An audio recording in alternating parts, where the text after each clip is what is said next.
Eh bien, bonjour à tous. Effectivement, on se retrouve ici en Lozère et j'ai la chance d'être accueilli par Laurent et Magali. Je suis comme toi, j'ai découvert au Salon Marjolaine il y a quelques années et j'ai été époustouflé par les odeurs de ces flacons, de la finesse de ces flacons. Et du coup, on s'est rapprochés. Alors, un petit peu au début, j'ai commencé, alors je suis pharmacien d'officine, et j'ai commencé à en mettre un petit peu dans mes rayons. Puis après, il est revenu une fois, on s'est là, et là, du coup, j'ai vraiment bien compris qu'il y avait différentes qualités d'huile essentielle et là on a commencé à développer un peu plus et puis c'est bien parti. Donc en fait le but de cette formation, il y a deux niveaux, le niveau 1 et le niveau 2. Donc moi je suis François Tournet, docteur en pharmacie, j'ai été diplômé en 1990 à la faculté de Nancy et là je sors de la faculté de pharmacie mais un peu comme tous les étudiants qui sortent actuellement, puisque j'ai la chance d'intervenir dans un diplôme universitaire, mais ça c'est post-universitaire, au niveau phytoaroma de Nancy. Mais en même temps, ils me font faire quelques heures avec les étudiants pour les sensibiliser à la phyto et à l'aroma, donc en 5e et 6e année. Et lorsque je pose la question aux étudiants, lorsqu'ils sortent du cursus, ils sortent comme moi j'étais sorti. Je leur pose la question, je leur dis, à votre avis, est-ce que les plantes ça marche? Est-ce que c'est prouvé ou non? Est-ce que l'homéopathie ça marche? Est-ce que c'est prouvé ou non? Alors, quel est le résultat? Et en fait, sur les plantes ça marche, il y en a à peu près 10% qui lèvent la main. Est-ce que c'est prouvé? Un tout petit peu moins. Et sur l'homéopathie, c'est beaucoup plus réduit, puisque en général, j'ai 1-2% de l'amphi qui lève la main et qui pense que c'est prouvé. Des fois, celui qui lève la main ne pense pas que c'est prouvé. Donc on est bien face à, et ça c'est aussi un des projets qu'a Laurent et Magali, mais aussi mon projet, c'est-à-dire qu'on a un manque d'enseignement de la phyto et de l'aroma dans tous les cursus des soignants. Et lorsqu'on a fini son cursus, on pense que les plantes, c'est une tisane, c'est bien, on va se faire plaisir, on va faire un tilleul, on va se faire une camomille, mais surtout pas, ça ne va surtout pas soigner. Donc voilà d'où on part, et voilà d'où moi je partais quand en 90 je sors de la fac de pharma. Et puis quand je partais en vacances, donc j'ai très vite travaillé, et j'avais ma trousse de secours, c'était rempli d'antibiotiques, de tous les trucs. En plus, nous les tiroirs, on peut se servir. Donc je partais avec mes quinolones de 3e génération pour être sûr de ne pas revenir avec quelque chose comme une infection. Ça, c'est François Tournet en 1990. Je m'installe très vite, j'ai 2 filles, je bosse et puis à un moment, je suis très fatigué, mes filles avaient 3-4 ans, des jumelles. Je vois quelqu'un qui parle à la télé, Thierry Hertog, qui est un médecin anti-âge. Et quelque part, je suis interpellé. Et je me dis, mais c'est bizarre, ce qu'il dit, ça me parle, ça me touche, pourtant ça ne correspond pas à ce que j'ai appris à la fac. À l'époque, vous allez voir, on va en reparler, c'était l'époque du Minitel. C'est intéressant à comprendre parce qu'en fait, on est dans une époque de transition, ça c'est important. Donc je suis à l'époque, François Tournet sur son Minitel, je vois qu'il fait une formation à Paris, je m'inscris, je dis à ma femme, t'es sûr, tu vas encore avoir les jumelles tout le week-end, je les ai déjà eues toute la semaine, parce que moi j'étais beaucoup au boulot à l'époque, et donc elle me dit oui, je sens que c'est bien aussi, vas-y. Et là, je tombe à la renverse, je me dis, mais c'est pas possible, tout ce qu'il dit, c'est pas ce qu'on m'a appris. On m'a appris que moi, en fait, quand on était malade, c'était pas de chance, que quand on avait un microbe, c'est parce que quelqu'un te l'avait donné, que quand tu as une migraine, il faut faire avec, que quand tu as les jambes lourdes, c'est parce que tu vieillis, quand tu as des douleurs au niveau des règles, c'est parce que c'est normal. Vous voyez, c'était un peu comme ça, et donc à chaque fois, on a un médicament de plus en plus efficace. Et bien à l'inverse, ce médecin-là qui travaillait sur la médecine anti-âge, lui, il va nous faire découvrir qu'on peut prévenir et revenir à un équilibre physiologique. Donc j'ai suivi beaucoup de cursus et ça c'est le début d'un long parcours. Donc en fait, moi j'ai été pharmacien d'officine puisque j'ai vendu mon officine en janvier pendant 30 ans, pendant plus de 20 ans, ça c'est ce qu'on va partager. J'ai 20 ans de conseils en santé naturelle au niveau de mon officine. Je me suis fait une réputation sur la région qui va bien plus loin que le quartier, puisque les gens parcouraient des dizaines ou même des centaines de kilomètres pour venir me voir. C'est quoi en fait? Il paraît que vous faites des miracles. Non, je ne fais pas de miracles. J'essaie de comprendre et surtout, je me sers des plantes. Je me sers des plantes et c'est ce qu'on va voir, parce que du coup, les plantes, pour moi, elles sont indispensables en 2021. Elles sont indispensables pour être en bonne santé. Et on va voir pourquoi.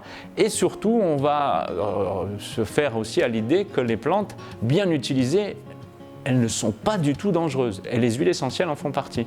C'est-à-dire, on va remettre ça dans un cadre. Et c'est pour ça que ce matin, vous allez me dire, mais peut-être même ce soir, on n'a pas trop vu comment on utilisait les huiles essentielles. Je fais exprès, j'ouvre le cadre, je remets ça dans un contexte global et rassurez-vous, demain soir, pour ceux qui font que le niveau 1, vous serez rassurés, vous saurez ce que vous pouvez faire et pas faire. Et puis avec les beaux tableaux que je vous ai donnés, vous allez voir, moi c'est aussi ce que j'aime transmettre, c'est vous donner le cadre dans lequel on peut utiliser les huiles essentielles et du coup vous retrouvez votre liberté. Votre liberté de soigner les petits-enfants, de soigner ma famille ou de soigner, si on est soignant, d'utiliser les huiles essentielles dans des protocoles, parce qu'on parle de protocoles, on est obligé, comme on est dans le système de soins, d'avoir des protocoles, mais une fois que le protocole il est posé, oui on y va, quoi. Je ne me pose pas la question à chaque fois qu'il y a un nouveau patient. C'est vraiment un peu cette démarche qu'on va partager. Donc là, n'hésitez pas à poser des questions. Si on a le temps, on y répond tout de suite. Si on n'a pas le temps, je vous dis, on le voit à la pause. Le but, c'est vraiment, il n'y a pas de mauvaises questions, il n'y en a que des bonnes. C'est dès que la question vous vient, n'hésitez pas. C'est qu'elle vous vient, donc elle est forcément utile au groupe. Alors la première partie, elle n'a rien à voir avec les huiles essentielles. Mais en même temps, je vous ai parlé d'une époque de transition. Et elle est intéressante à comprendre parce que justement, c'est pour ça que les étudiants, encore actuellement, hélas, ont des raisonnements qui ne sont pas pour moi encore ce qu'ils devraient avoir en sortie de cursus. C'est que dans une période où, avant les années 2000, on pensait, moi j'en fais partie, parce que je vous dis que j'ai terminé en 90, on pensait que là, c'était un tuyau, c'était un intestin. Et puis quand on avait mal à l'intestin, on prenait un Spasfon ou quelque chose et il n'y avait rien à faire. On ne savait pas qu'il y avait des bactéries. Quand moi j'ai fini la fac de pharma, vous me parliez microbiote, tout le monde sait maintenant ce que c'est qu'un microbiote, on est bien d'accord. 90 microbiotes, personne ne connaissait. Pour même vous dire, à un moment, dans les années 98, je vais voir un ostéopathe, personne ne connaissait le mot ostéopathe en 98. Maintenant, tout le monde connaît les ostéopathes. Et puis l'ostéopathe, qui est devenue une amie après, elle me dit, mais moi je suis allé la voir, moi je travaillais beaucoup, en plus j'avais en train de construire une maison, j'ai bricolé beaucoup, j'avais mal au dos. Elle me dit, ça vient du ventre. Je reviens à la maison, mais je dis, mais elle n'est pas bien celle-là. Vous dire vraiment le raisonnement, même, oui, moi qui suis maintenant spécialisé dans les santé naturelles, en 90, avant les années 2000, comprendre qu'à un moment, un organe qui dysfonctionne, un muscle au niveau du dos, ça pourrait être lié à autre chose. Mais tout ça, c'était des processus qui n'existaient pas. Et maintenant, ça paraît naturel. Donc ça, c'est la première des données qu'on va voir. On va parler effectivement du microbiote. Je vais vous parler aussi de neurosciences ce matin. Pourquoi? Parce que moi, quand je suis sorti de la fac, on m'a dit, François Tournet, vous avez tant de millions de neurones et vous en perdez chaque année. Il paraît que vous en avez assez pour aller jusqu'au bout. C'est ce qu'on m'avait dit. C'est faux. Chaque nuit, là, on va se quitter ce soir, on va se retrouver demain matin. Normalement, si j'ai été pas trop mauvais, j'aurais contribué à recréer pas mal de neurones dans votre cerveau. C'est-à-dire chaque nuit, il y a un ménage qui se fait dans le cerveau.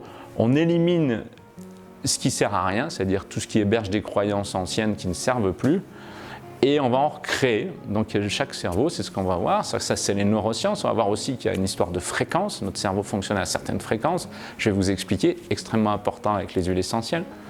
Et puis il y a aussi la notion d'épigénétique. L'épigénétique, c'est tout simplement le fait que mon corps, chaque jour, chaque nuit, mais en même temps chaque seconde, il va poser la question, qu'est-ce que je fais?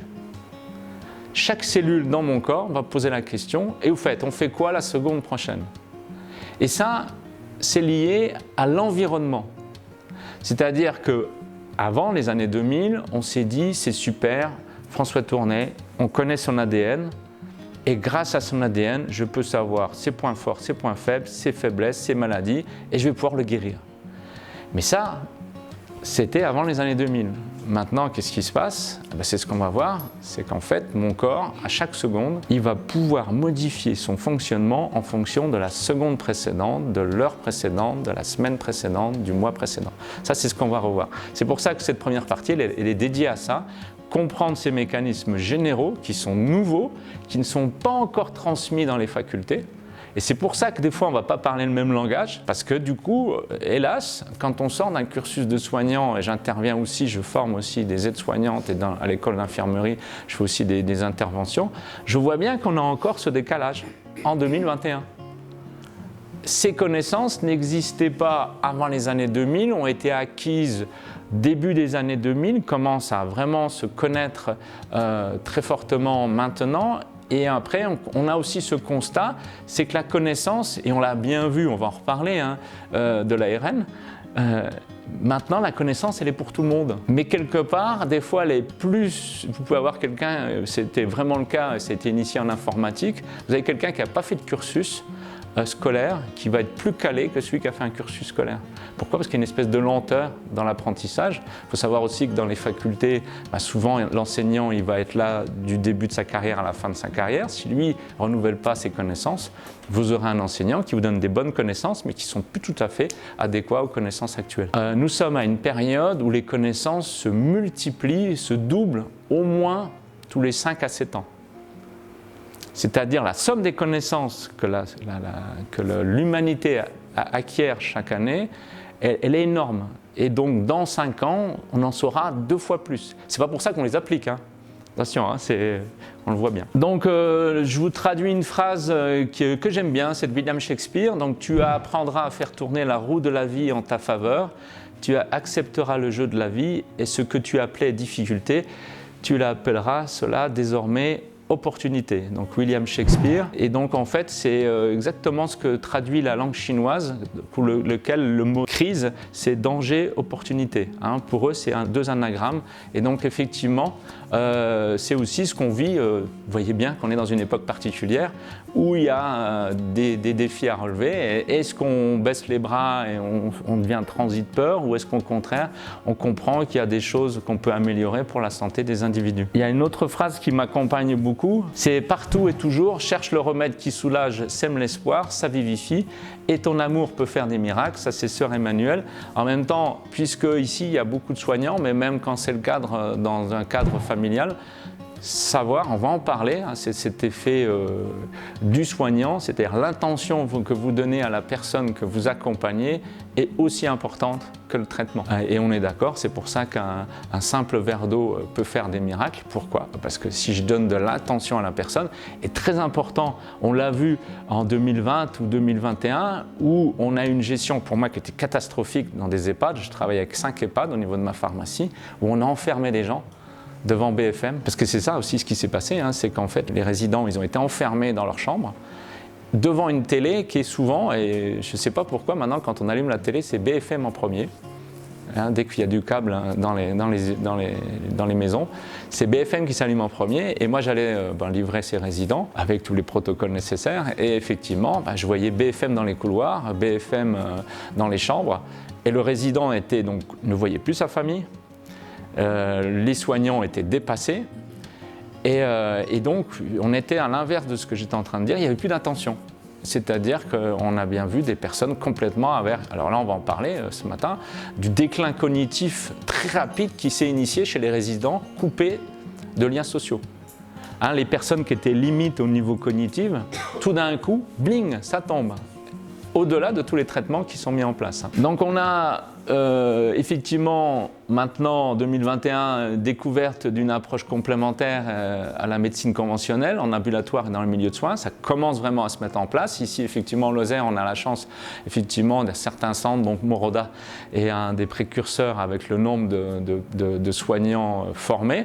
Et bien effectivement ça commence à bien se mettre en place, et ça c'est intéressant puisque effectivement on va pouvoir de manière complémentaire, ça c'est important et c'est vraiment là-dessus. Moi je suis vraiment pharmacien d'officine, j'avais pas de dogme par rapport naturel, pas naturel. À chaque fois, qu'est-ce qui faisait que je choisissais un traitement le plus efficace avec le moins d'effets secondaires possible? Tout simplement. De temps en temps, j'allais dans mes tiroirs classiques, de temps en temps, j'allais choisir des plantes. Et je pouvais même dire des fois à des personnes, notamment, c'est le plus gros des exemples, mais c'est souvent ce qui revenait, c'est le diabète de type 2. Hein, tout le monde sait ce que c'est la personne qui va manger un peu trop sucré, aura un peu trop de sucre dans le sang, et souvent ils ont du mal quand même à changer leur alimentation.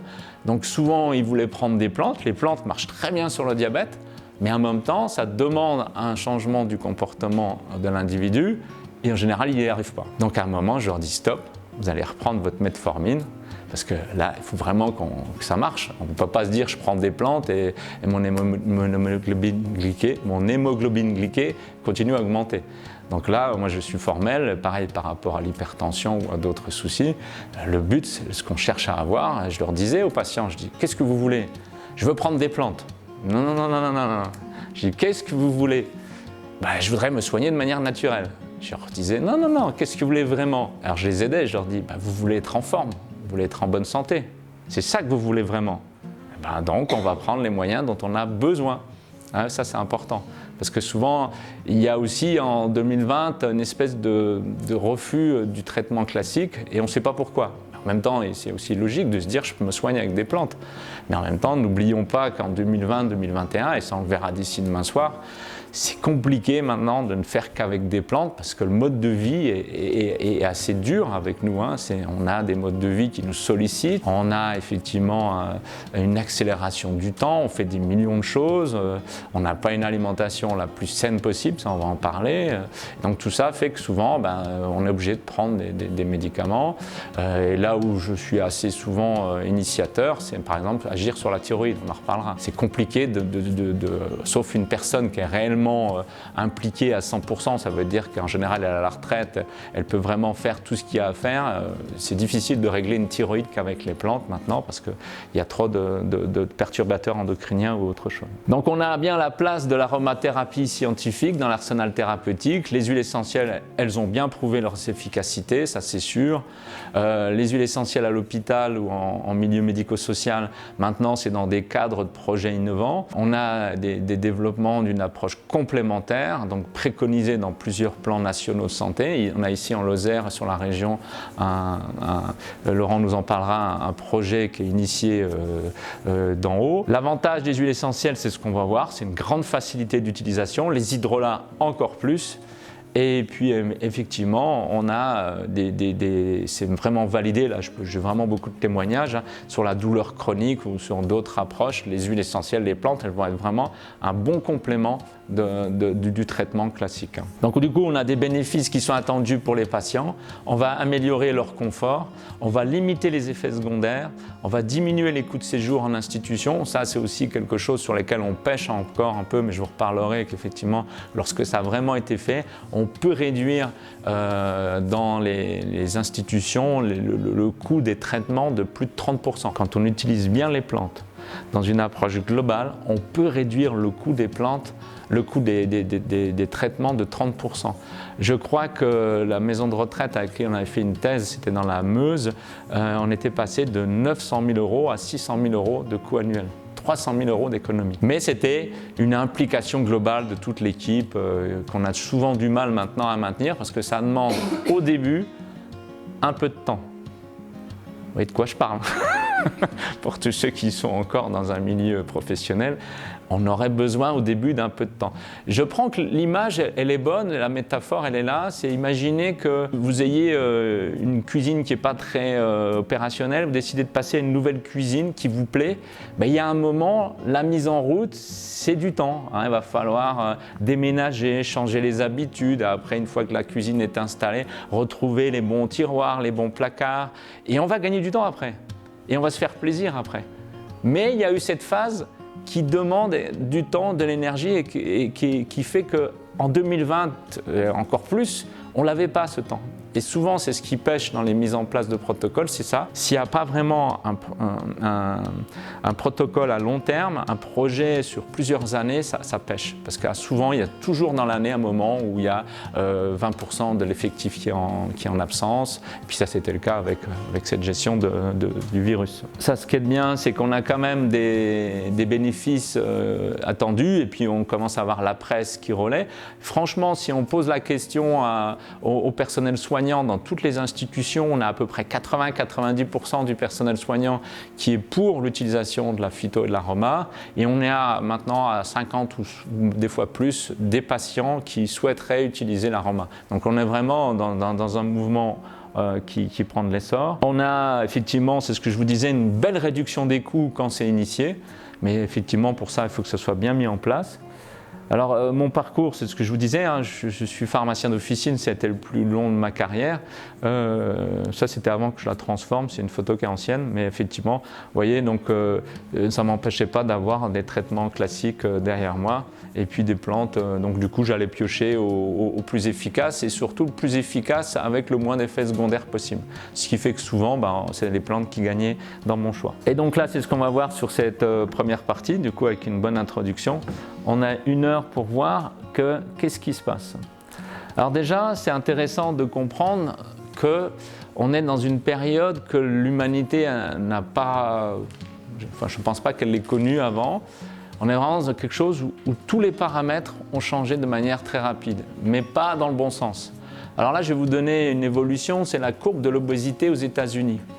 Et on va comprendre que revenir en arrière ne serait pas si difficile que ça si on comprend d'où ça vient. Donc là, vous voyez que sur cette courbe, c'est une diapositive qui est assez ancienne, mais en même temps, elle est très parlante. On est en 1985, vous voyez, là, je suis en train de faire mes études de pharmacie.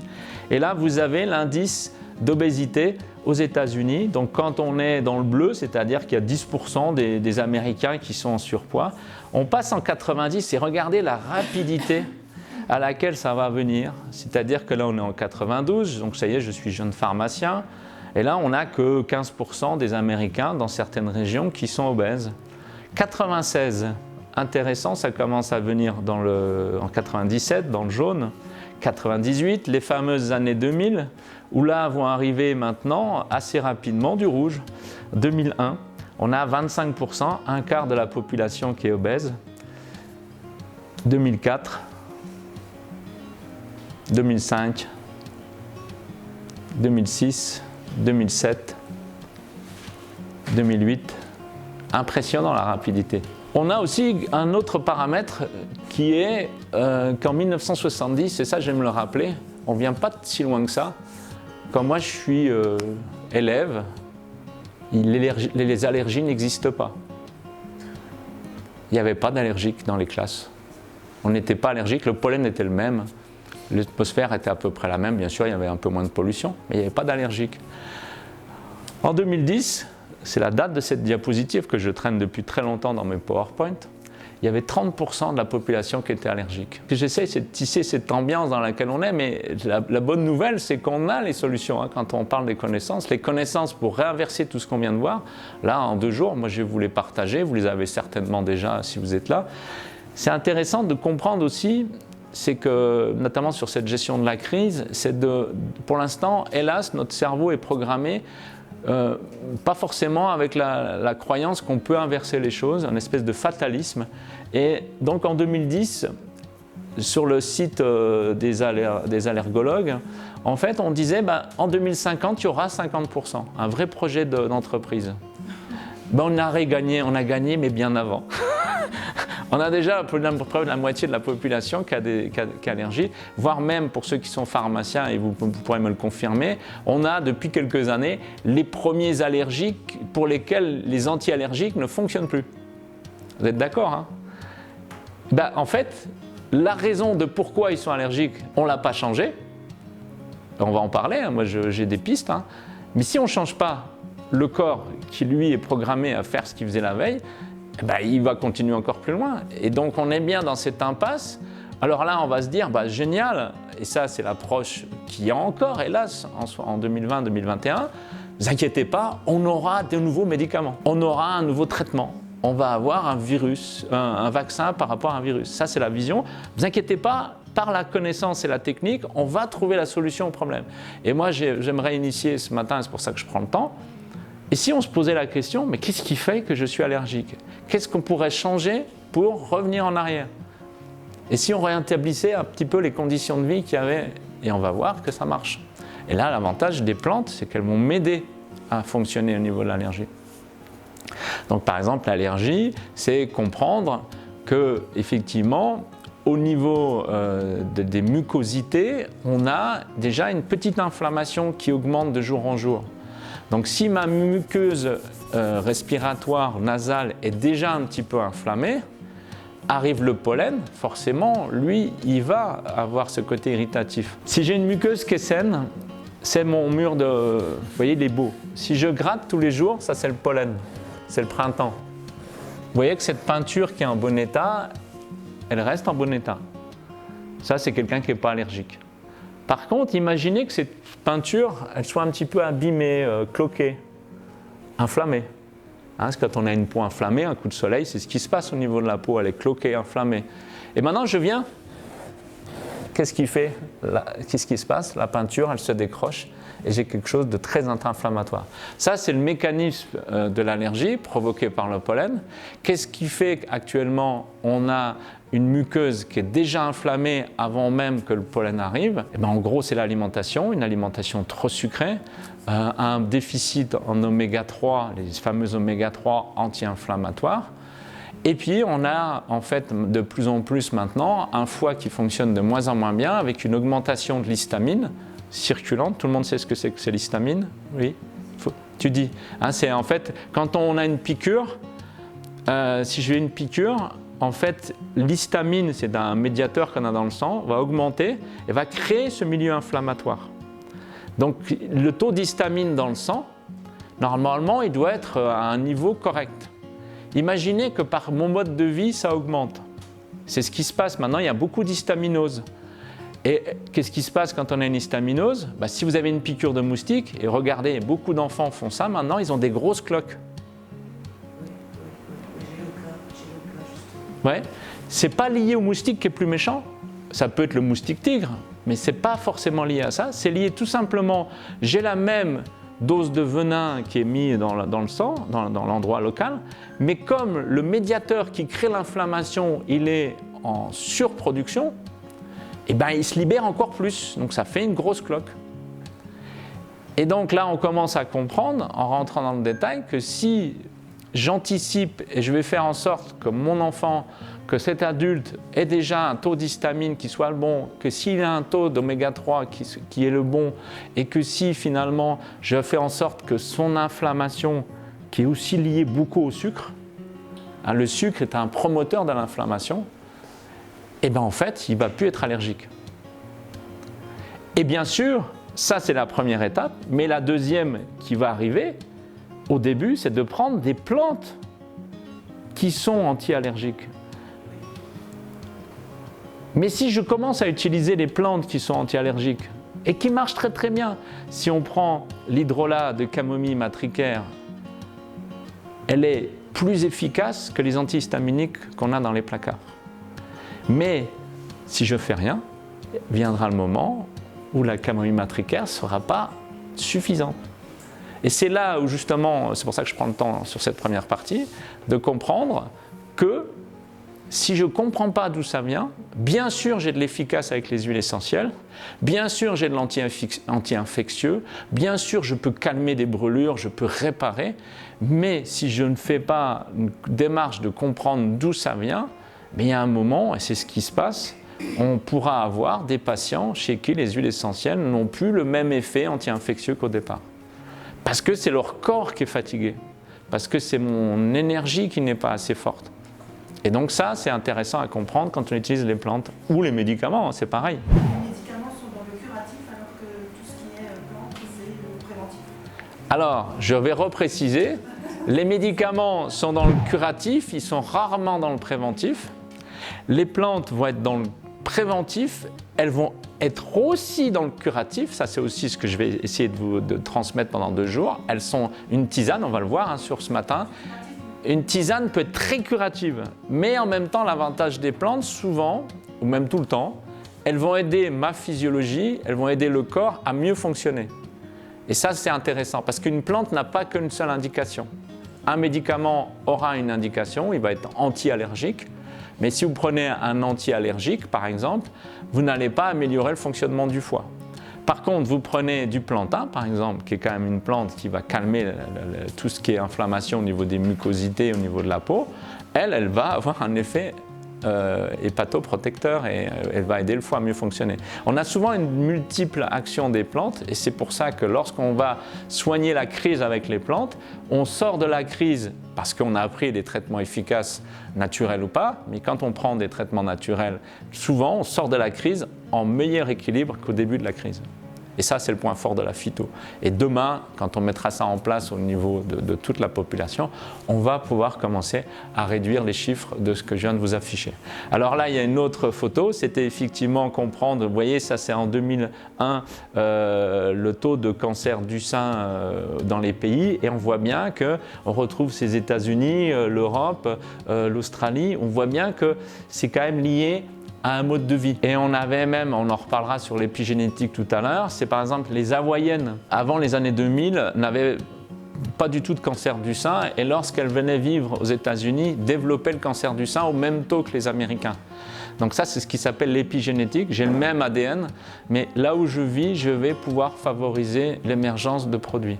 Pareil, quand moi je suis à l'école, le cancer chez les enfants, il n'existe pas dans les années 70-80. Il n'y avait pas de cancer des enfants, il y en avait, mais c'était vraiment extrêmement rare. Alors que maintenant, tout le monde connaît des enfants qui ont eu un cancer.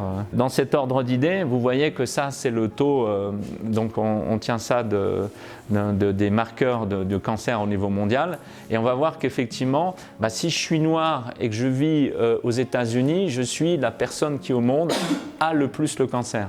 Par contre, si je suis noir et que je vis au Zimbabwe ou en Ouganda, en Afrique, là où je vis encore dans un mode de vie, alors c'est en train d'exploser tout ça, hein. Vous voyez bien que ces diapositifs évoluent à une vitesse grand V, mais effectivement, là vous voyez que mon taux de pourcentage d'avoir le cancer, il n'est pas du tout le même. Alors on va me dire oui mais c'est normal, ils vivent moins longtemps, c'est pas que ça. Hein, et puis alors effectivement les femmes ont un peu moins le cancer que les hommes, ça c'est un vrai constat.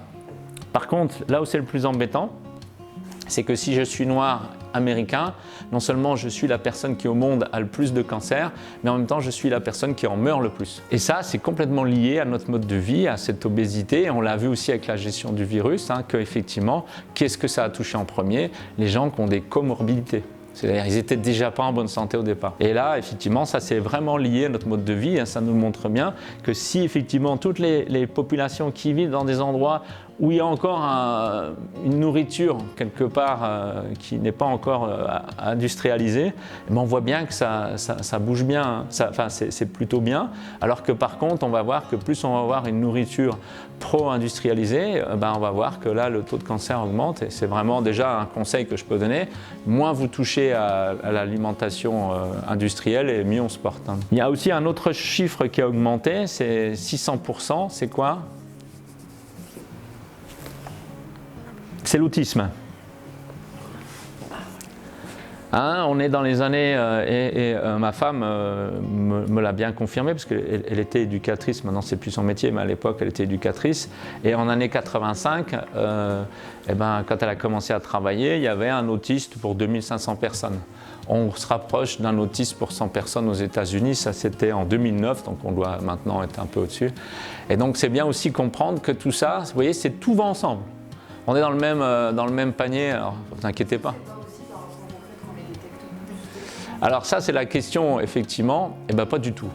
Ça pour les gens que moi je connais vraiment, vous êtes bien d'accord et je vais vous montrer aussi sur ça que tout ça n'existait pas. Hein. L'hyperactivité, la dyspraxie, l'autisme, le déficit d'attention, la dyslexie, la dépression, la schizophrénie, tout ça, ça explose. C'est réellement, mais ça, si on aura le temps d'en parler, peut-être aussi plus pour ceux qui font le niveau 2, quand on parlera de tout ce qui est stress, dépression, tout ça. Ce qu'on peut déjà traduire sur cette première matinée, c'est que le corps humain, lui, quand il est en bonne santé, quand les équilibres sont là, en général, vous êtes bien. Même si l'environnement n'est pas le plus agréable, même s'il y a des soucis, c'est pas grave, ça passe quoi. Parce que c'est tout un processus et on va le voir sur le fonctionnement du cerveau. En fait, le fait de se sentir bien, j'ai envie de dire, c'est quand votre corps se sent bien. C'est vraiment lié. Et on va le voir au niveau des neuromédiateurs. La sérotonine, par exemple, on parle de la sérotonine. Tout le monde sait ce que c'est que la sérotonine ? C'est une hormone sécrétée par le cerveau, dans le cerveau et par l'intestin, beaucoup par l'intestin, et qui fait que, par exemple, quand quelqu'un déprime, on va lui donner des médicaments qui augmentent la sérotonine dans le cerveau, pour le bien-être. Mais ça, c'est une vision très limitée de dire la sérotonine, c'est le bien-être. Non, la sérotonine, c'est un précurseur qui va aider le corps à se reconstruire. Parce que la sérotonine, elle fonctionne partout dans le corps. Et 50% de la sérotonine, elle est dans l'intestin. Donc un intestin qui produit de la sérotonine, il va se réparer. Et en même temps qu'il produit de la sérotonine, il se répare, mais en même temps, il y en aura dans le cerveau, puisque en fait, tout ce qui se passe dans un endroit du corps se passe dans un autre endroit. Donc en même temps, quelque part, le fait qu'il y ait de la sérotonine, montre que mon corps est en train de se réparer. Et donc, forcément, je me sens bien. Si par contre, mon corps est en train de s'inflammer, de se dégrader, de vieillir plus vite que mon âge, là, il est en train de vous dire non, ça ne va pas. Et là, vous allez forcément être stressé. Ça, c'est aussi une notion que j'essaie d'amener ce matin. Donc, en fait, tout ça pour dire que on est dans de beaux draps. C'est aussi une belle métaphore. Donc, c'est une belle image. Mais en fait, l'Homo sapiens, ça, c'est normalement un ouvrage que je devrais sortir, c'est qu'il a un mode d'emploi et qu'on ne le respecte plus. Tout ce que vous avez autour de vous a un mode d'emploi, une notice, votre voiture, votre machine à laver, votre télé, et normalement, c'est marqué de faire ça, de ne pas faire ça, de le mettre à tel endroit, dans telles conditions, tel carburant. Et si vous ne le faites pas, qu'est-ce qui se passe? Ça tombe en panne. Donc imaginez que la notice du corps humain, c'est de vivre dans une zone où on mange des légumes, où on fait un peu de sport, où on n'a pas une multitude d'ondes électromagnétiques autour de nous. Et tout ça, tout se passe bien. Et vous allez voir, pour ceux qui ont la chance d'aller faire de la randonnée en montagne, que pour passer de cet endroit-là à là où il n'y a rien, c'est pas beaucoup de mètres. C'est pas énormément de paramètres qui vont changer. Vous vous baladez, là il y en a pour 1 heure, de passer de là où il y a des fleurs, il y a une biodiversité qui est énorme, vous marchez moins d'1 heure dans un écosystème qu'est la Terre et vous arrivez dans un endroit où il n'y a pratiquement plus de vie. Il n'y a pas eu grand-chose comme changement. Vous avez marché 1 heure en montagne parce que vous étiez déjà proche d'un endroit où les paramètres devenaient tangents. Il ne fallait pas que ça bouge de trop. Et voilà, à l'époque où on est en 2021, on est dans une période où on a mis tellement de bouleversements autour de nous qu'on est à un équilibre où dès qu'on bouge un truc, on se retrouve là. Et c'est ce qu'a fait ce virus aussi pendant 2 ans. Tout le monde est tellement pas en bonne santé que tout d'un coup, vous changez un paramètre, vous ramenez un virus qui n'existait pas, par exemple, et bouf, ça bouleverse pas mal de monde. Par contre, vous ramenez tout le monde en basse altitude, là où moi j'ai grandi quand j'avais 10 ans, le virus il serait passé inaperçu. Enfin, on en reparlera. Parce que vous étiez en bonne santé, parce que vous avez une immunité innée. L'immunité innée, c'est celle que j'ai et qui me permet de me protéger de ce que je ne connais pas, par rapport à une immunité acquise qui, elle, me demande d'aller déjà faire une photo de la personne que je veux me protéger. Vous voyez, c'est rien à voir, c'est pas du tout la même démarche, c'est beaucoup plus compliqué déjà. Donc en fait, on est dans cette période-là, et pourquoi je prends le temps par rapport à ça? Parce que lorsqu'on va utiliser les plantes, pour moi, la belle action, c'est aussi de rappeler à la personne que le corps humain, il a un mode d'emploi. Et que, alors ça prend 3 minutes pour dire ce qu'on va voir là maintenant, l'épigénétique, neurosciences et microbiote. Ça, on va le voir à la fin, c'est très rapide, mais au moins vous le redites. Et puis les patients qui disent « Ah tiens, il m'a dit ça la dernière fois », vous allez accrocher avec eux, vous allez leur dire « Ah oui, la dernière fois, vous m'aviez parlé de l'intestin, ça y est, c'est ouvert quoi ». Et la personne, elle viendra avec vous, elle vous fera confiance, vous allez pouvoir lui faire des conseils. Et dans tous les domaines, c'est-à-dire que le but, c'est ça, de cette formation, c'est de vous donner des clés pour dire qu'à la personne, le but, c'est pas forcément que j'ai la réponse en tant que soignant, mais je pose une question qui va percuter le patient et qui lui dit à un moment, vous voyez bien qu'en 2021, on ne peut pas tout savoir, mais à un moment, quand on veut connaître un domaine, c'est facile. Donc le but, si la personne elle a envie d'agir sur sa santé, sur la santé de son petit enfant, on va le voir. Et là, vous allez voir que les plantes, et ça, je pense que c'est pour ça que je suis optimiste par rapport à l'usage des plantes dans les années qui vont venir, les dizaines d'années à venir, dès qu'on remet des paramètres, je peux vous assurer que ceux qui utilisent les plantes, ça décolle. Et il n'y a pas de fatalité. Quand on me demande, François Tourné, mais vous croyez qu'on peut agir sur tel problème de santé déjà bien dégradé? Moi, je leur dis à chaque fois, si on met toutes les cartes sur la table, j'ai jamais vu l'état de santé stagner, quoi. Forcément, on va améliorer les choses. Alors après, effectivement, plus vous partez bas, des fois, mais quand vous gagnez des fois 10% d'amélioration de l'état de santé, des fois, ça change la vie de la personne. Ça, j'avais fait rire tout un amphithéâtre en Afrique, ils avaient adoré, tout le monde me parlait de mon poisson après. Parce que je leur disais, on a une démarche en médecine classique, c'est de se dire que le poisson est malade et on va chercher un antibiotique, quelque chose pour qu'il y ait une meilleure oxygénation, qui capte mieux l'oxygène. Et puis alors ce que j'avais dit, j'ai dit mais moi il y a un conseil que m'avait donné ma grand-mère, c'est quand le poisson commence à être à la surface du bocal, on va changer l'eau du bocal. Est-ce que cette démarche on l'initie souvent dans les traitements? Jamais.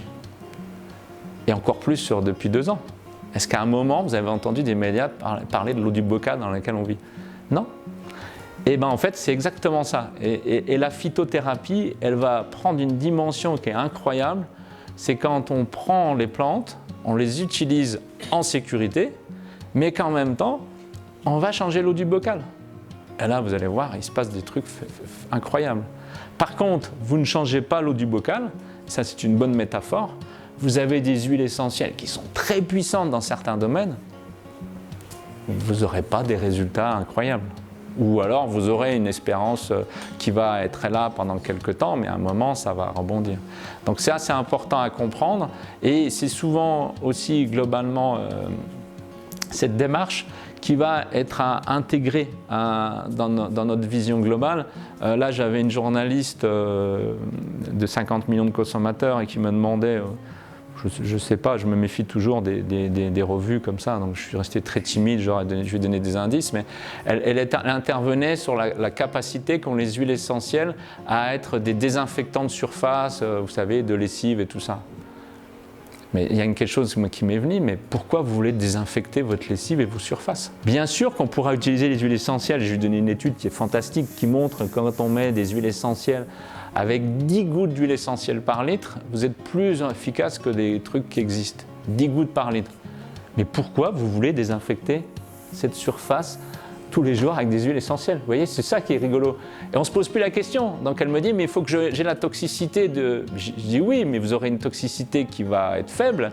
Mais pourquoi vous voulez utiliser des huiles essentielles alors que depuis des milliers d'années, on n'a jamais désinfecté, on a nettoyé la table, on a passé une serviette, on a pris de l'eau fraîche, de l'eau propre. Et depuis des milliers d'années, le corps humain, il va bien avec ça. Par contre, si vous commencez à mettre des huiles essentielles ou un insecticide tous les jours sur la table, mais quel est l'intérêt? Vous voyez, c'est ça qui est intéressant. Est-ce qu'on a vraiment besoin? Alors, si on est dans un centre hospitalier parce qu'on opère, oui. Mais si vous êtes à la maison et que vous voulez désinfecter votre plan de cuisine aux huiles essentielles tous les jours, même si ce n'est pas dangereux, je vous confirme, ce n'est pas dangereux, mais je ne vois pas l'intérêt. Vous voyez, c'est ça en fait. Et donc, l'idéal après, maintenant, c'est d'avoir une vision globale. Est-ce que c'est dangereux? Est-ce que ça ne l'est pas? D'où viennent les huiles essentielles? Quelle est la qualité des huiles essentielles? Mais surtout, pourquoi je l'utilise? Et là, souvent, le mésusage qu'on a au niveau des huiles essentielles, il est là. Mais pourquoi vous les utilisez autant? Pourquoi vous allez tous les jours mettre ça dans votre produit nettoyant? Alors qu'il y a du vinaigre qui marchait bien, par exemple, qui est beaucoup plus... Donc ça, c'est d'initier cette démarche. Alors donc, en fait, là, je vais vous reparler de ces 3 évolutions majeures qu'on a eues sur les 10 dernières années, donc qui sont très récentes. Alors l'épigénétique, l'ADN, télomère, pour ceux qui ne connaissent pas, microbiote, neurosciences, mais vous allez voir que tout ça est très simple. Alors l'épigénétique, est-ce que vous connaissez ce que c'est tous? En fait, l'épigénétique, c'est tout simplement, pareil, dans les années 2000, en fait, il y avait Crick et Watson, ils ont découvert l'ADN dans les années 70, je crois, et à un moment, on s'est dit, c'est génial, si on décrypte l'ADN de l'homme, on va trouver ses faiblesses, on va voir là où il n'est pas bien codé, et donc c'est super. Et au début des années 2000, on dit, il y a 20% de l'ADN, sert à fabriquer le corps humain, donc c'est toutes les recettes pour fabriquer le corps humain, et puis il y a 80%, c'est l'ADN poubelle, ils appelaient ça la junk ADN. Hein, c'est l'ADN, c'est le fruit de l'évolution. On a gardé ça, puis ça ne sert à rien. Mais bon, c'est comme ça. Mais dans tous les cas, les 20% qui servent à coder le corps humain, ça, ils sont importants. On va le décrypter, on va comprendre qu'on peut guérir toutes les maladies. Et en fait, ce n'est pas du tout ça. En fait, c'est 80%.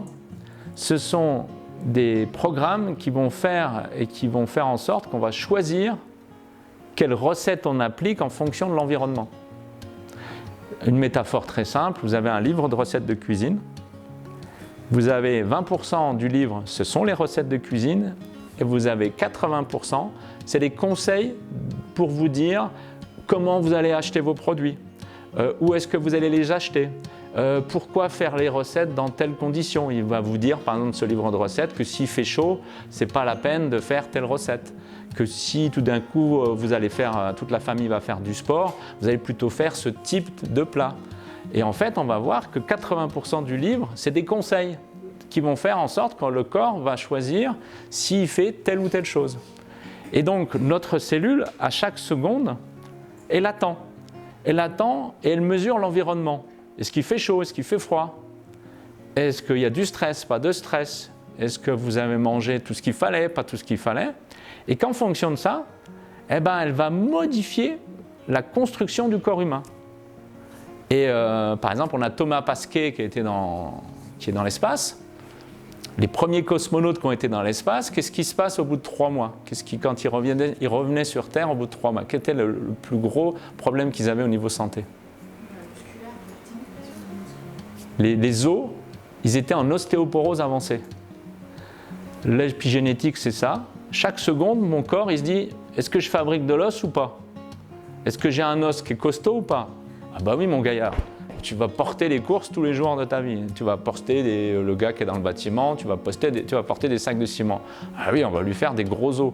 Et on comprend que la personne qui est dans le bâtiment, elle n'a pas les mêmes muscles et les mêmes os que le pharmacien qui prend les boîtes de paracétamol. Hélas.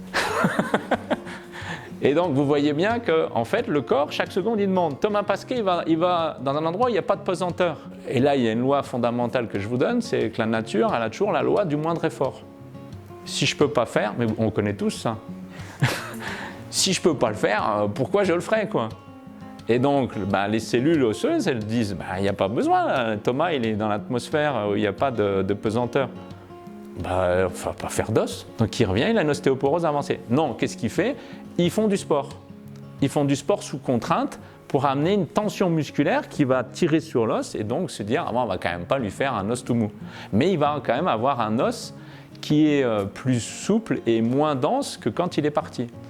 La bonne nouvelle, c'est que aussi, c'est de vous amener cette notion que tous les 3 mois, c'est pour ça que quand on a une fracture, tous les 3 mois, mon os s'est complètement renouvelé. Si on se retrouve dans un an, il y en a qui ont fait que le niveau 1, ils se disent c'était pas trop mal, je fais le niveau 2.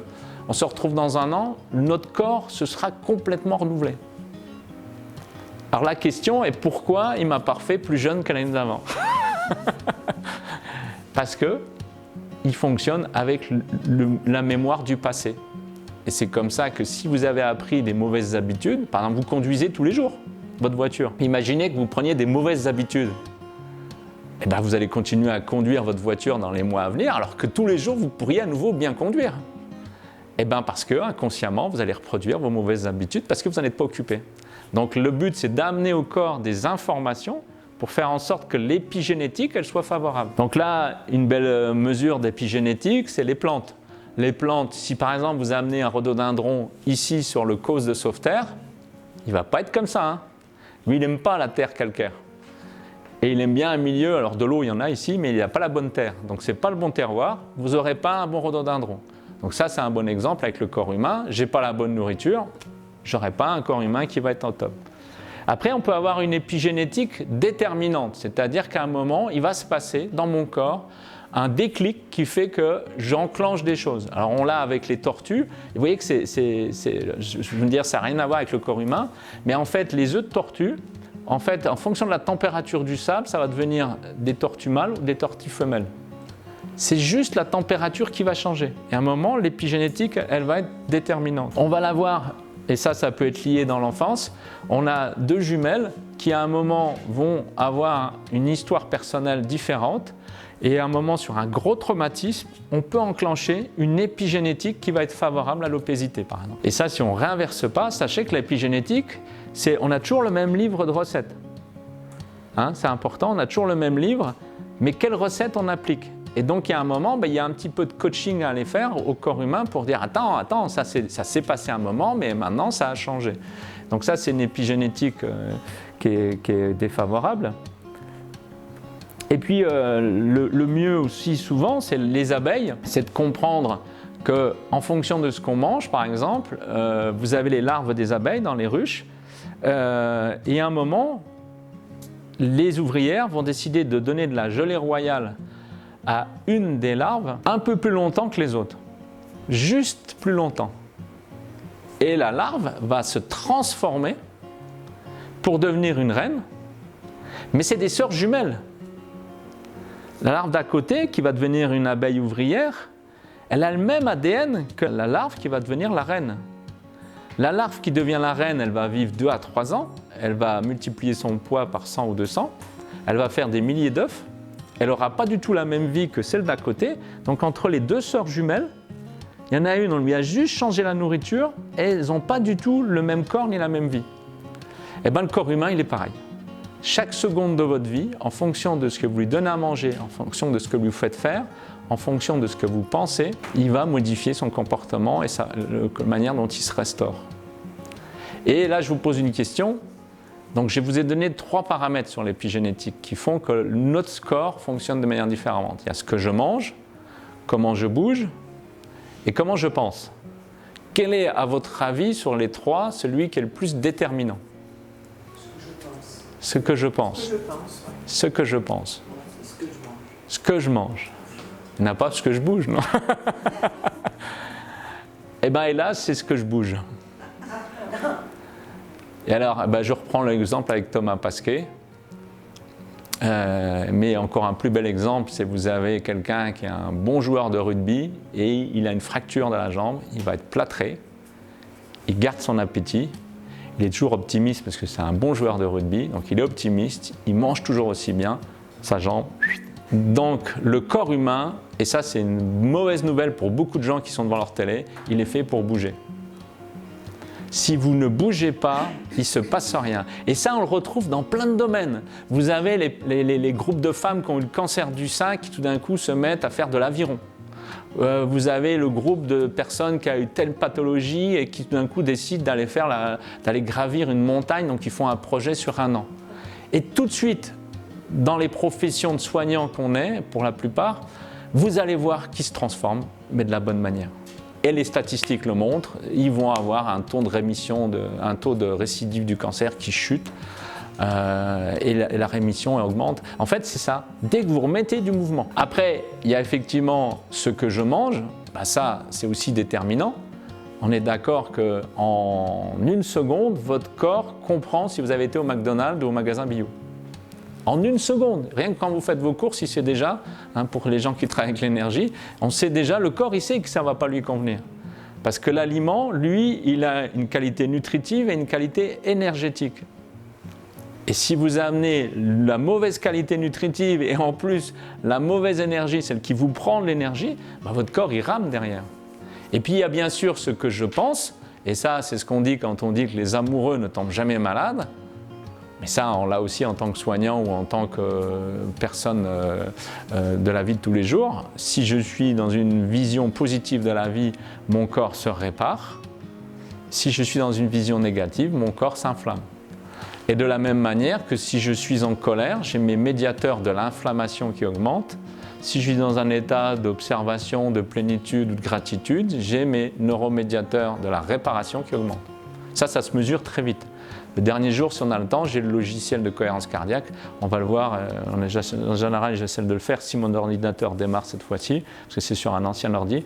Et en fait, on le voit, mais instantanément. Normalement, vendredi soir, et on le fera aussi pour le niveau 2 un peu plus longtemps, vous allez voir que c'est instantané pour le corps de réagir dans le bon sens ou dans le mauvais.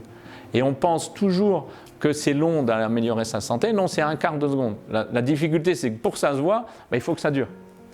C'est toujours pareil. Si vous êtes trompé de chemin en vélo et que vous prenez juste le bon chemin pendant 10 minutes et que vous reprenez le mauvais, vous êtes quand même trompé de direction. Par contre, vous êtes trompé de chemin, vous avez pris le déclic que vous êtes trompé de chemin en vélo et tout d'un coup, vous changez de chemin et vous continuez sur le bon chemin longtemps, vous arrivez à la bonne destination. Ça, c'est vraiment ce qu'on peut schématiser sur cette première partie. Et là, on a les Canadiens, ils sont très forts. C'est une Canadienne qui, en 2019, a fait l'ISA Body Challenge. C'est comment en 1 an, je peux transformer mon corps. Donc là, c'était avant, ça c'est après. En 1 an. Vous avez une Canadienne, mais c'est les Américains, ils font tout à fond, de trop des fois, hein. Mais vous voyez qu'en fait, en un an, c'est la même personne. Donc on a une épigénétique qui peut s'installer dans un sens, on va dire plutôt défavorable au niveau de son état de santé. Ça ne veut pas dire que je ne parle pas sur l'esthétique, hein. Je parle sur les risques de comorbidité, puisqu'on sait que quand on a la taille qui est en surpoids, on a plus de risques d'avoir certaines pathologies. Et ben, en fait, effectivement, en un an, elle a pu renverser sa morphologie. Ça conforte l'idée que je vous ai expliqué tout à l'heure, c'est que tous les ans, dans un an, enfin tous les jours, ça se renouvelle, hein. Il y a 28 jours pour la peau, hein. Il y a un an pour le cerveau, il y a 3 mois pour les os. En fait, tout notre corps se renouvelle à des fréquences. Les cellules de l'intestin, c'est tous les 3 jours. Hein, donc c'est pour ça que quelqu'un l'étudiant, qui va avoir une vie d'étudiante un peu mouvementée plus de 2 fois par semaine, il va toujours avoir l'intestin en vrille. Parce que l'alcool agresse l'intestin. Donc si je prends une grosse soirée, une fois par semaine, je peux encore éventuellement me réparer l'intestin le reste de la semaine. Mais si je fais une soirée, parce que je retrouve les copains le mardi, plus une le jeudi, plus une le vendredi, là mon intestin il est en vrac tout le temps. Donc je crée un processus inflammatoire et donc du coup, voilà ce qui se passe. Donc du coup, j'arrive sur l'intestin et donc du coup arrive cette notion. Et ça, c'est important par rapport aux huiles essentielles. Souvent, c'est pas assez transmis dans les formations d'aromathérapie.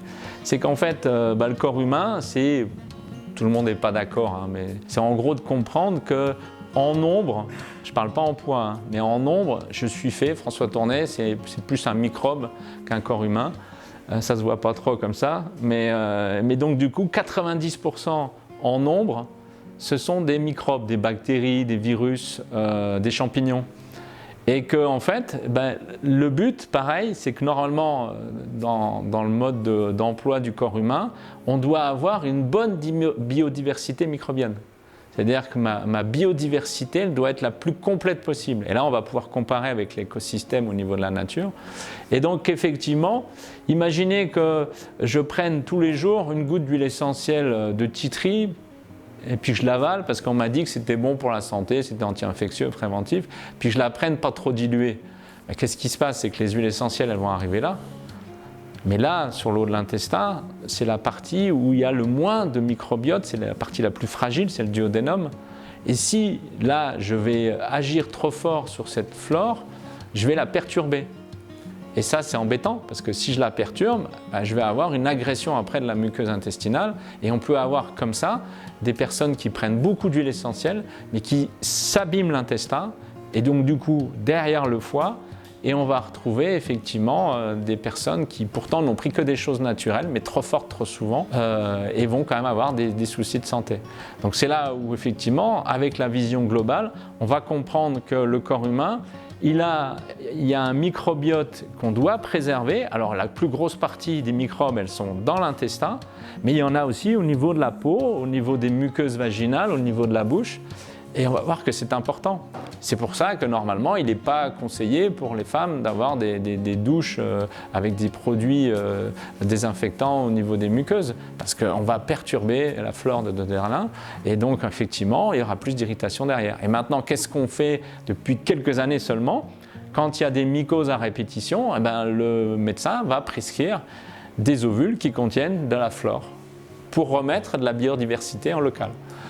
Et en fait, le but aussi, quand on va agir avec les plantes, c'est de dire on va essayer de maintenir cette flore sans trop la perturber.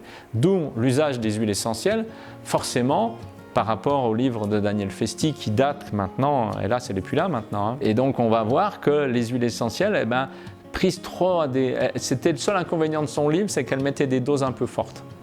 Hein, elle a des bonnes doses. Et souvent, moi, je disais, quand les gens arrivaient à la pharmacie, je dis oui, ces formules, elles sont bien, mais on va les couper, on va les diluer. Et puis aussi, c'était l'époque où moi j'ai bénéficié de cette formation, j'ai été formé par Dominique Baudou aux années 2000, et donc il mettait aussi des bonnes charges. Et moi je fais partie de cette génération où on disait prenez une goutte d'huile essentielle 5 fois par jour pour ci, pour ça, vous avez des recettes, on vous dit mettez une goutte d'huile essentielle. En fait on cumule doucement, la preuve c'est que maintenant on sait qu'il y a le microbiote, et le microbiote je ne dois pas l'agresser. Donc du coup, ce qui se fait, c'est que par voie orale, les huiles essentielles, ça va être plutôt sur du court terme et à des concentrations plutôt faibles ou fortes, mais si fortes, c'est quand il y a un problème infectieux par exemple, mais dans tout cas, ça ne va pas durer. Hein, ça ne va pas durer. Et on va voir que la plupart des huiles essentielles, elles vont être plutôt par voie cutanée. Je vous donnerai les dilutions. Et en même temps, le voie orale, elle va servir que si besoin, sur du court terme. Si je dois étaler sur le temps, je vérifie bien que justement je vais le prendre de la bonne manière, donc de manière diluée, pas pure. Je ne vais pas mettre tous les jours une goutte d'huile essentielle sur ma brosse à dents, ça ne sert à rien. Du coup, je vais prendre des produits plus souples, plus doux. On peut aussi faire des pauses. Oui, tout à fait. Long cours. Exactement. Faire pendant 3 semaines, une pause d'une semaine. Et... Voilà. Ouais. Et puis après, c'est ce qu'on va voir aussi sur les 2 jours-là, hein, ou même sur les 4, c'est qu'il y a les hydrolats et il y a les plantes. Et là, la bonne nouvelle, effectivement, pour les producteurs, c'est bien d'avoir un hydrolat de qualité, hein, si vous distillez.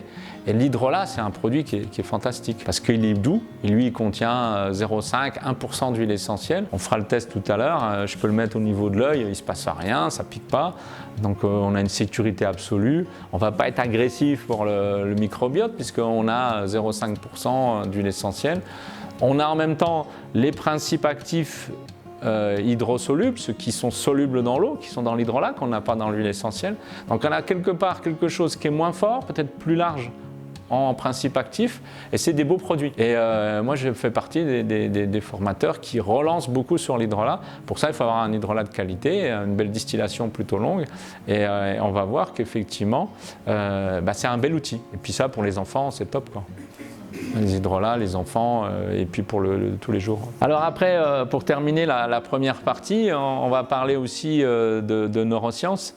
Et les neurosciences, en fait, c'est intéressant de comprendre que mon cerveau, on commence à voir comment ça fonctionne, on commence à avoir des pistes, en sachant qu'on ne connaît encore pas grand-chose, mais on connaît déjà beaucoup plus qu'il y a 20 ans, et surtout, on a une vision différente. Alors les neurosciences, c'est de comprendre, c'est que déjà, mon neurone, il se renouvelle tous les jours. Mes neurones, mon cerveau se renouvelle tous les jours.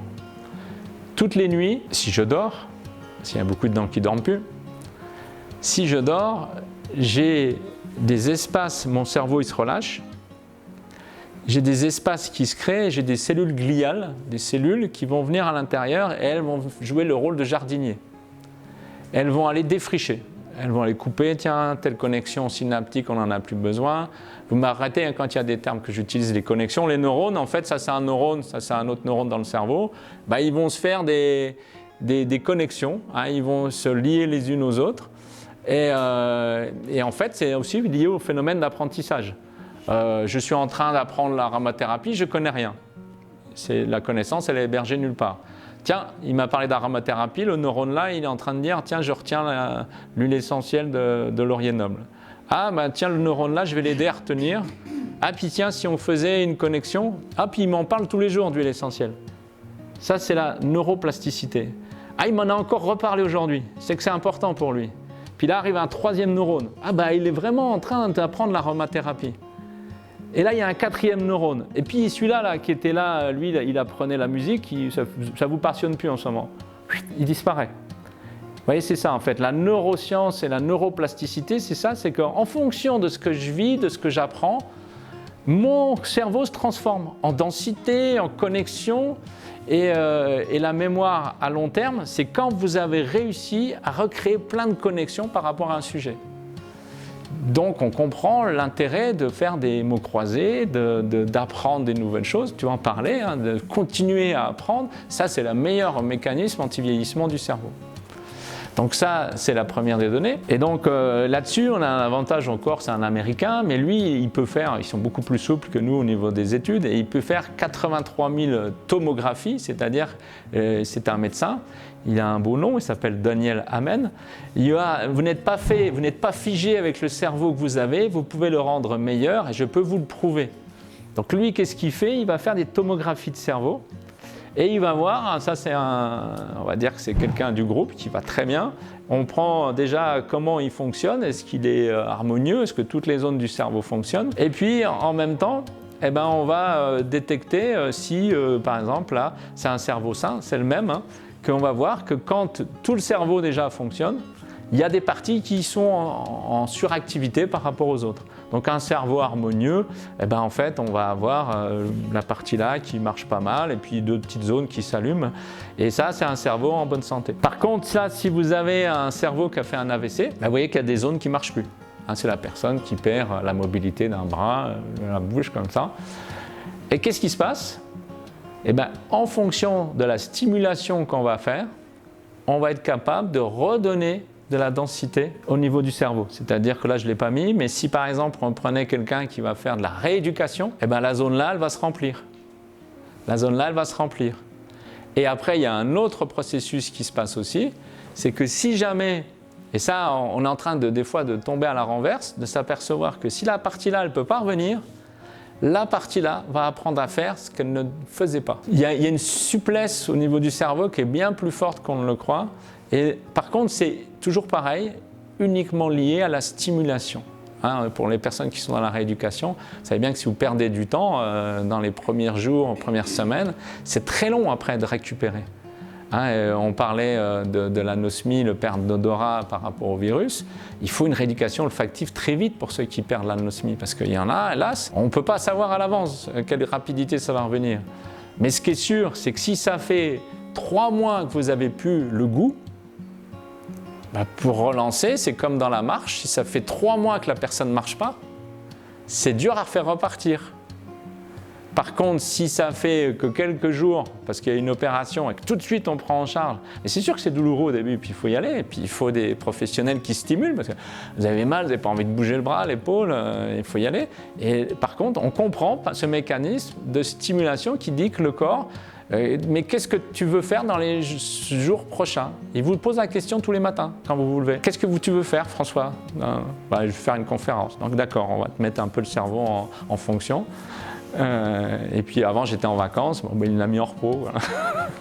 Mais sachez que alors ça c'était pas bien non plus, hein, mais que les jeunes scolarisés peuvent perdre entre 10 et 20 points de QI sur 2 mois et demi. Hein, parce que l'élève qui était déjà pas trop stimulé toute l'année, à un moment il se met en repos, il fait que de la Game Boy ou un autre truc mais qui n'a rien à voir, il va perdre de l'intelligence et il faut récupérer, d'ailleurs les maîtresses le savent bien, les maîtres et les maîtresses, la rentrée c'est il faut y aller, il faut mettre de l'énergie et du jus. Alors après, il y a effectivement, ça c'est l'Alzheimer. Ben, l'Alzheimer, il y a un phénomène qui pourrait être lié justement à une maladie infectieuse, c'est des pistes qui arrivent, qui fait qu'il y a une partie du cerveau qui se nécrose et qui hélas ne fonctionne plus bien. Donc ça c'est quelqu'un qui a un Alzheimer avancé, vous voyez que son cerveau, il va réduire, exactement, c'est là où c'est double peine. Alzheimer, par un certain processus qu'on va identifier, qu'on est peut-être en train de faire, le cerveau se réduit, mais du coup, comme il se réduit, c'est un peu la même chose avec un muscle, hein, quelqu'un qui a été dans le plâtre. Hein. Du coup, je peux moins faire de sport. Du coup, c'est une espèce de cercle vicieux. Donc, du coup, réinversé. Et dans la maison de retraite dans laquelle ils avaient fait des économies énormes au niveau santé, ils avaient un centre Alzheimer, ce qu'on appelle, je suis en train de chercher le nom, ça va revenir. C'est un nom déposé, mais du coup, d'hyperstimulation des 5 sens. Et ils avaient créé un wagon où les personnes qui avaient Alzheimer partaient en vacances. Donc l'infirmier, il s'habillait en chef de gare, il mettait les musiques de l'époque de la personne, parce qu'en général, c'est des personnes qui avaient des musiques d'avant-guerre. Et puis, ils avaient mis une grande télé comme ça, là, vous aviez le wagon avec le wagon à l'ancienne, hein, parce qu'ils ne prenaient plus le TGV.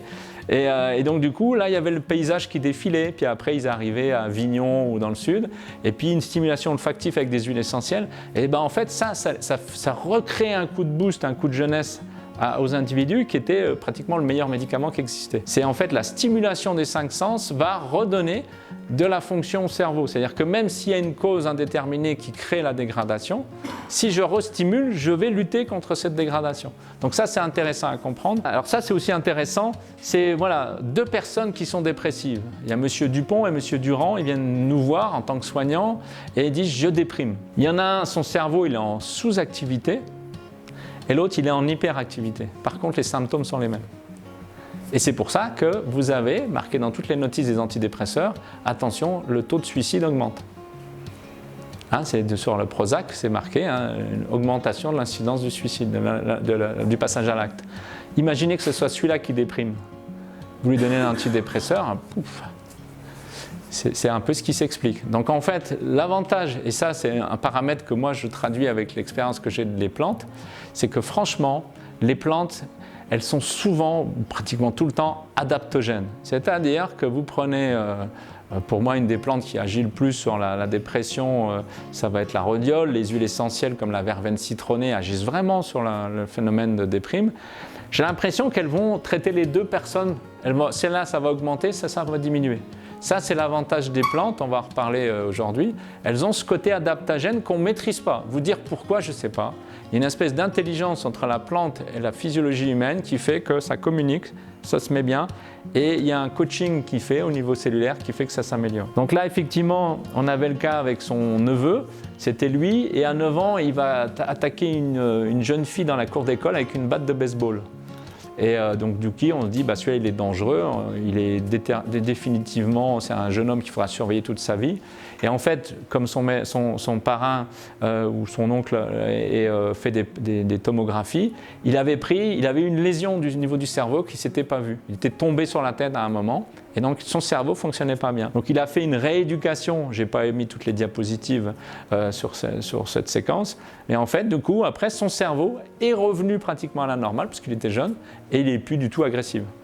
Donc on voit bien qu'on peut rééduquer les fonctions au niveau du cerveau. Voilà, donc en fait là on voit bien qu'il y a des dommages qui sont réversibles et donc quand il y a eu effectivement des traumatismes au niveau du cerveau, on peut réhabiliter pour faire en sorte que ça revienne comme il faut. Ça c'était quoi? Ça c'est un cerveau d'hyperactivité. Quand on parle des enfants qui sont hyperactifs, vous voyez qu'en fait ils n'arrivent pas à tout utiliser. Donc en même temps, ils sont dans une agitation parce que là, il doit y avoir une hyperinflammation des autres cellules pour que ça fonctionne puisqu'il n'y a pas la totalité. Et là, on va voir qu'avec des séances de rééducation, son cerveau commence à redevenir normal. Donc l'hyperactivité, l'inconvénient de la Ritaline, c'est qu'elle va continuer, elle va faire en sorte que l'enfant va continuer à avoir un quotidien avec le même cerveau. Si par contre, il y a une approche globale qui peut être faite avec les éducateurs, avec des plantes et avec des techniques maintenant de stimulation neuronale, on va être capable de rééduquer le cerveau et donc on va avoir une diminution de l'hyperactivité. Et donc, vous voyez que le problème, l'approche Ritaline, des fois on n'a pas le temps, on n'a pas le choix, il faut le donner. Mais en même temps, je prenais l'exemple justement, il n'y a pas longtemps, on m'appelle, et c'était un autiste Asperger qui est hyper agressif. Et donc, j'ai aussi l'information de la part de la psychothérapeute qui le suit. La difficulté, c'est que ses parents, tous les deux professionnels de santé, bossent de 8h du matin à 7h du soir. Et le gamin, lui, le lien affectif, il l'avait que pendant 1 heure le soir. Mais en même temps, en poussant bien, les parents qui n'avaient pas le temps, ils étaient avec leur enfant le soir, mais sans être là. Donc en fait, la personne, ça c'est un bon exemple pour bientôt terminer cette matinée, elle me dit, mais est-ce que vous avez des plantes qui vont agir sur notre fils? Je dis oui. Mais en fait, c'est ce que je lui ai dit, parce que du coup, moi, je m'étais renseigné, il ne le savait pas. Mais je dis, mais dans quel contexte ça se passe? Est-ce qu'il n'y a pas des choses que vous pouvez améliorer? Les plantes, oui, dans un premier temps, à ce gamin Hugo, on aurait pu lui donner des plantes comme de la verveine, de la valériane ou de l'eschlotzia qu'on peut donner aux enfants. Il aurait été calmé. Mais le vrai contexte, c'est qu'il ne voyait pas ses parents, il ne recevait pas l'amour de ses parents et qu'il changeait de nounou tout le temps parce qu'il était instable. Alors qu'en fait, la seule solution pour moi, pour cet enfant, c'est qu'il y a un des parents, vous voyez, j'ai 2 filles, hein, donc il ne faut pas que je dise la mère s'arrête de travailler. J'ai dit, il y a un des parents qui s'arrête de travailler.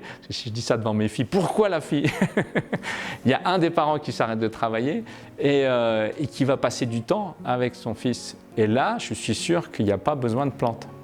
Vous voyez, c'est toujours cette approche globale que j'aime transmettre aux patients parce que du coup, je sais que les plantes, ça peut marcher. On va pouvoir augmenter les doses de plantes sédatives ou même de l'ophytose qui marche bien, la spasmine. C'est des médicaments, enfin, ça, le look d'un médicament, c'est des plantes. Ça marche, on va pouvoir augmenter, mais le vrai fond du problème, c'est que l'enfant, il n'a pas l'amour de ses parents. Est-ce que vous savez pourquoi est-ce qu'on met de l'encens dans tous les lieux spirituels du monde? moi, c'était parce que ça sentait pas bon qu'il fallait désodoriser. Eh ben, je pense pas, mais c'est une bonne piste. Mais, enfin, Ouais. parce que les... Oui, mais alors pourquoi toujours l'encens? Parce que pour désodoriser, il n'y a pas que l'encens. Oui, bien sûr. Tu vois? Hein, l'encens, je parle. Alors l'encens, c'est quoi? C'est une plante, c'est une résine. Hein. L'oliban, c'est un arbre, il y a une résine qui coule. Là, vous avez des pins autour d'Essentia, vous pourrez aller voir, il y a une résine. Imaginez que ce soit au Liban, on récupère la résine, on la distille, on a une huile essentielle, ou on a une résine qui devient dure quand elle sèche. Et puis quand on va brûler cette résine, parce que si vous prenez la résine d'un pin, c'est pareil, ça va bien brûler, ça va fumer, ça va faire une odeur. Il se trouve... On se rapproche.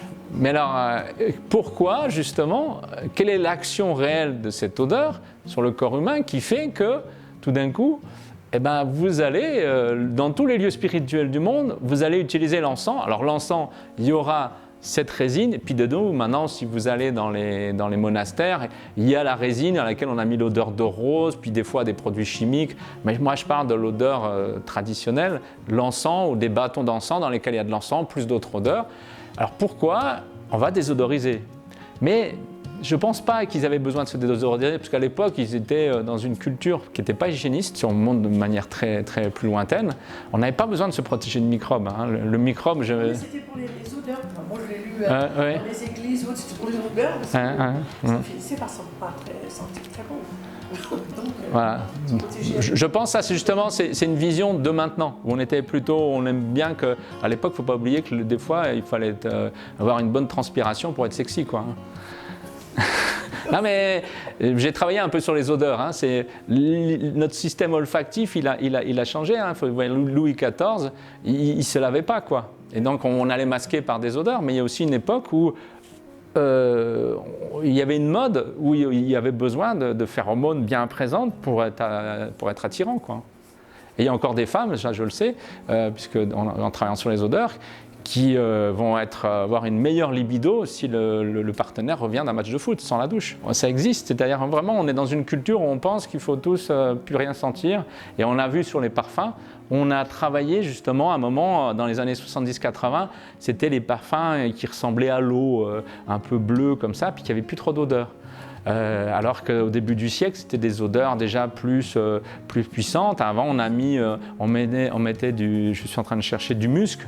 Ah, il fallait qu'il y ait du... Vous voyez, en fait, il y a une mode olfactive. Hein. Enfin, je reviens sur l'encens. Donc, on se rapproche. C'est pas pour désodoriser, à mon avis, qu'on le met dans les lieux spirituels. c'est pour la pensée spirituelle, pour lâcher. Voilà, pour lâcher, voilà. Donc, en fait, ce que je vais vous expliquer, c'est qu'en fait, l'encens, les odeurs peuvent modifier le fonctionnement du cerveau. Si on met une odeur, si on respire une odeur, mon cerveau change de fréquence de fonctionnement. Et là arrive une notion qui est extrêmement importante, je fais des journées complètes là-dessus. Il y a une notion qui est extrêmement importante, c'est qu'imaginez que notre cerveau, il fonctionne avec un électroencéphalogramme. Ça vous parle, ça? Donc il émet des ondes, et donc il y a des fréquences. Et que lorsque mon cerveau travaille à des petites fréquences, et ben en fait, qu'est-ce qui se passe? Là, je dors. Alors, mon cerveau est toujours aussi actif. Hein, on est d'accord, hein, le cerveau de quelqu'un qui dort, il n'est pas au ralenti, hein, il est toujours aussi actif. Mais il fonctionne à des fréquences basses. Tout d'un coup, je commence à me réveiller, 10 Hz, ça, c'est les fréquences de la contemplation, de l'hypnose, de la méditation. Et puis après arrive, là j'espère que vous êtes dans les ondes-là, c'est celle où on est dans le côté rationnel attentif. Donc je mets en évidence, je vais m'utiliser tous mes 5 sens. Je vais écouter tout ce qui se dit, je vais respirer tout ce qu'on va ouvrir comme flacon. Je vais être attentif dès que j'ai une information qui passe par mes sens, je la reçois, je la traduis et j'en modifie mon comportement. Ça, c'est le mode éveillé. Alors il y a le mode super éveillé, stressé, c'est-à-dire je vais être que là, et là je vais être hyper actif, je vais être comme en danger tout le temps et je vais être... Voilà, ça c'est le mode 2021. Et puis après arrivent les ondes qui vont augmenter, celles-ci elles vont suractiver l'état dans lequel je suis. C'est-à-dire que si je suis dans les ondes basses, je dors, si j'ai les ondes très élevées qui arrivent, là je vais être en sommeil paradoxal. Par contre, si je suis dans les zones de la concentration du rationnel, j'ai les ondes qui augmentent, là je suis en super activité rationnelle, c'est-à-dire je peux être en super potentiel d'apprentissage. Mais arrive une autre notion par rapport à ce que j'essaye de vous traduire, c'est que mon corps il a deux modes de fonctionnement. Un avec des ondes, on va résumer, hein, mais des ondes basses, je dors, je suis en état contemplatif, donc je suis dans les ondes basses, et là vous avez le corps qui n'est pas du tout lié aux cinq sens. Si un enfant dort, vous êtes en train de faire la fête chez les copains, il dort sur la banquette, vous pouvez crier, rigoler, danser, il dort. Vous pouvez le prendre sur votre épaule, vous le mettez dans la banquette arrière de la voiture, vous le remettez dans son lit, il n'a rien senti. C'est un mode où le corps dort, il n'est pas conscient, mais il est coupé de ses cinq sens. Arrive un mode qui est intéressant, c'est les cinq sens n'ont pas encore beaucoup d'importance, mais je suis conscient. L'état méditatif, l'état hypnotique, l'état contemplatif. C'est-à-dire que tout ce que mes cinq sens perçoivent, ils les perçoivent, n'ont pas d'importance. Donc si on dit du mal de François Tournet, si on dit des informations stressantes, ce n'est pas en éveil. Ça ne va pas modifier mon comportement psychique. Et puis après arrive le mode où je suis réveillé. Donc là, mes cinq sens ont extrêmement d'importance. Donc en fait, on va bien voir que mon cerveau, c'est comme une télécommande. Vous choisissez d'être sur BFM ou d'être sur Voyage du Monde ou sur le mode musique douce. C'est une télécommande. Si je suis capable d'appuyer sur cette télécommande, je vais à l'église pour justement me couper de mes cinq sens, avoir un fonctionnement psychique toujours aussi intense, mais ce qu'on appelle une vision intérieure, une perception intérieure, c'est-à-dire j'ai mon cerveau qui fonctionne, j'ai des idées qui m'arrivent, mais qui ne sont pas liées aux stimuli extérieurs.